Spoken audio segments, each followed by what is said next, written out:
বলি আমি সিলসিলে সহিহ বুখারী একটি হাদিস রয়েছে আবু রাদিয়াল্লাহু তাআলা বলেন কিয়ামত কতদিন পর্যন্ত কায়েম হবে না যতদিন পৃথিবীর জমিনে ফিতনা ফাসাদ ঘটবে না যতদিন পৃথিবীতে ফিতনা এবং ফাসাদ জায়গায় জায়গায় থানায় থানায় উপজেলায় জেলায় বিভাগে ফিতনা ফাসাদ না চলবে পৃথিবীর জমিনে মিথ্যা বেড়ে যাবে আজকে দেখেন মোবাইলে কথা বলতেছে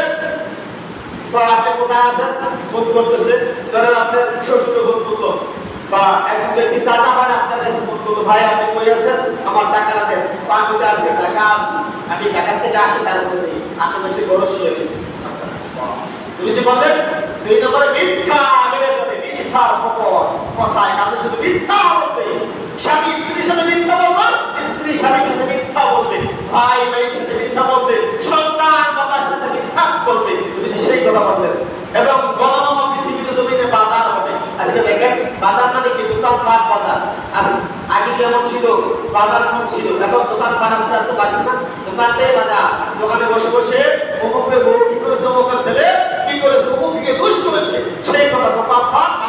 বাজার বন্ধ হবে এগুলো হলো কিয়ামতের পূর্ব লক্ষণ নবী করিম সাল্লাল্লাহু আলাইহি ওয়াসাল্লাম সেই কথা বলেন আপনার আমার উচিত এই কাজগুলো থেকে আল্লাহ পাক আমাদেরকে দান করে সকলে বলি আমি দুই ব্যক্তি কাজ বলে শেষ করে দেব আপনাকে সময় ইচ্ছা থেকে বেশি সময় নেব না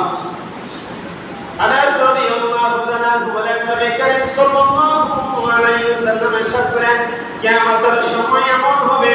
যে গোটা বছর যাবত পৃথিবীর জমিনে নিশ্চিত হবে সুবহানাল্লাহ